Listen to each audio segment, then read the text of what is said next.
eu costumo dizer para os meus alunos, olha, se perguntarem o que é a filosofia do direito. Veja, a filosofia do direito, de fato, é uma parte do conhecimento jurídico muito simples. Ela tem basicamente duas preocupações. A primeira se refere a esse primeiro lado do terceiro equívoco. Ou seja, existem posições éticas válidas acima da vontade do poder constituinte originário, ou seja, regras que valem por si mesmas, às quais todos os poderes constituintes originários de todas as nações da Terra têm que necessariamente se curvar, ou o poder constituinte originário diz o que é direito. Essa polêmica é velha, teve tudo a ver com o nazismo, né? O grande positivista austríaco Hans Kelsen, que era judeu, democrata e foi muito perseguido pelo nazismo, depois que o nazismo foi derrotado na guerra, voltou para a Alemanha, nunca voltou para morar, para fazer uma palestra, e na Universidade de Göttingen foi-lhe perguntado se o regime nazista era um regime jurídico. Ele disse, perfeitamente, era um regime jurídico. Um regime jurídico contra mim, que sou judeu e democrata, mas certamente aquilo era direito positivo. E não teria sido positivado se não fosse aquela a posição ética de uma imensa parcela dos detentores do poder.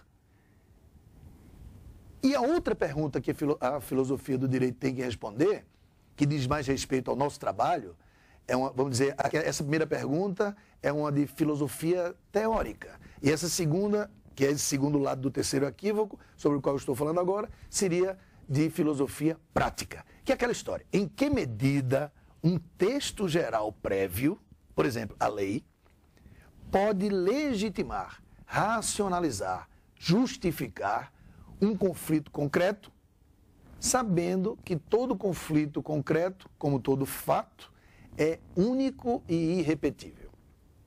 Então, em que medida um texto pode resolver essa questão? Por isso que você não pode confundir texto com norma. A norma vai ser aquele sentido, aquele significado que está por trás do texto, ou do gesto, ou da palavra, que foi concretizado no ato da decisão diante de um caso concreto. Aí sim, nós teremos a norma jurídica concretizada.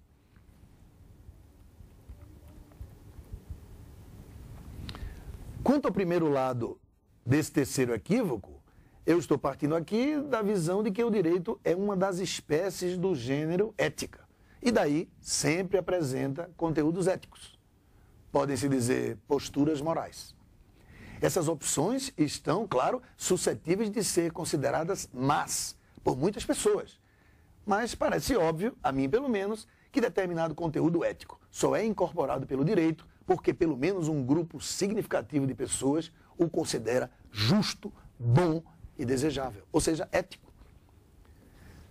Significativo esse grupo, vencedor, pelos mais diferentes critérios. Pode ser porque são mais organizados, podem ser porque detêm a força das armas, pode ser porque detêm mais dinheiro e pode ser porque são a maioria, como no caso dos países democráticos. Então, se todos pensassem que o aborto é abominável, sua permissão jamais seria corroborada pelo direito positivo, como ocorre hoje em várias nações. Como também o contrário. Se todo mundo pensasse que o aborto é uma coisa boa, não haveria nações como a nossa que consideram o aborto um crime.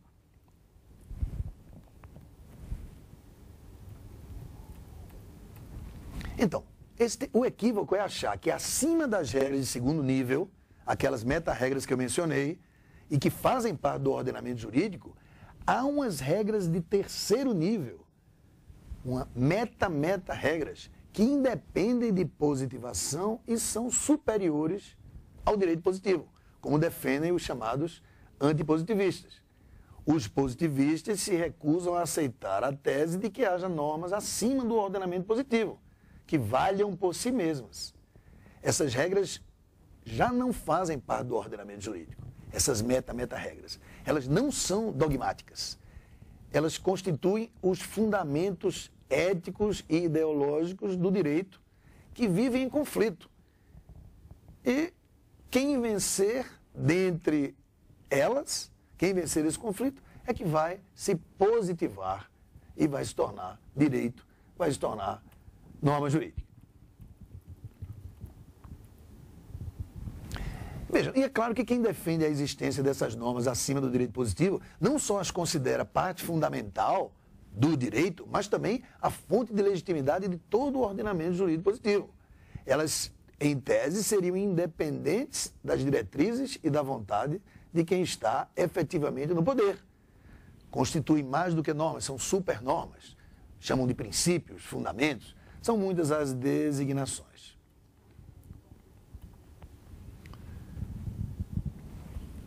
Quanto a isso, a tese que eu estou defendendo aqui, caros colegas e caras colegas, é de que não há um significado prévio, próprio e adequado em quaisquer textos.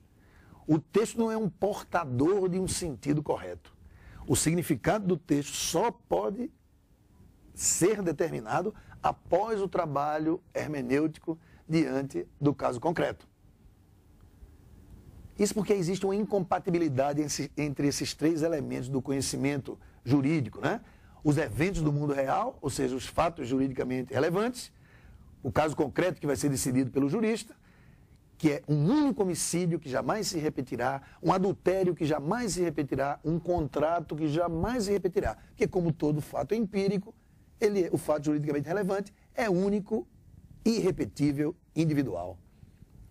O segundo elemento desse conhecimento do direito são os significantes linguísticos, que apreendem e procuram comunicar os significados normativos ligados a esses eventos, esses conflitos, esses fatos juridicamente relevantes.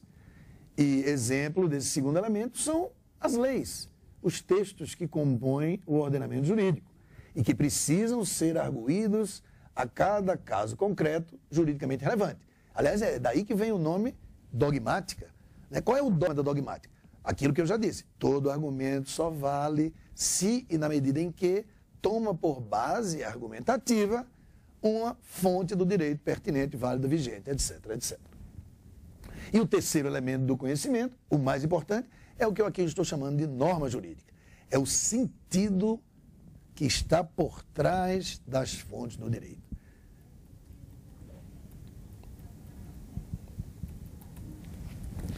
Eu acredito que essas reflexões que eu trouxe aqui para vocês hoje não apenas servem para uma advocacia, uma decisão, ou o trabalho do profissional do direito de uma forma geral, mas do ponto de vista ético, essa maneira de pensar também, em meu entender, enseja a tolerância, a aceitação do outro e também nos deixa atentos para saber que o nazismo, por exemplo, poderá sempre voltar.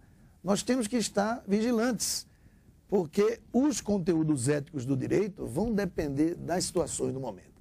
Não há um conteúdo certo, direitos acima que valem por si mesmos. Não. Os direitos têm que ser positivados. Só haverá respeito à liberdade, ao direito de ir e vir, ao patrimônio, sei lá, à propriedade, à saúde, se as normas jurídicas positivas assim o determinarem. Muito obrigado pela atenção.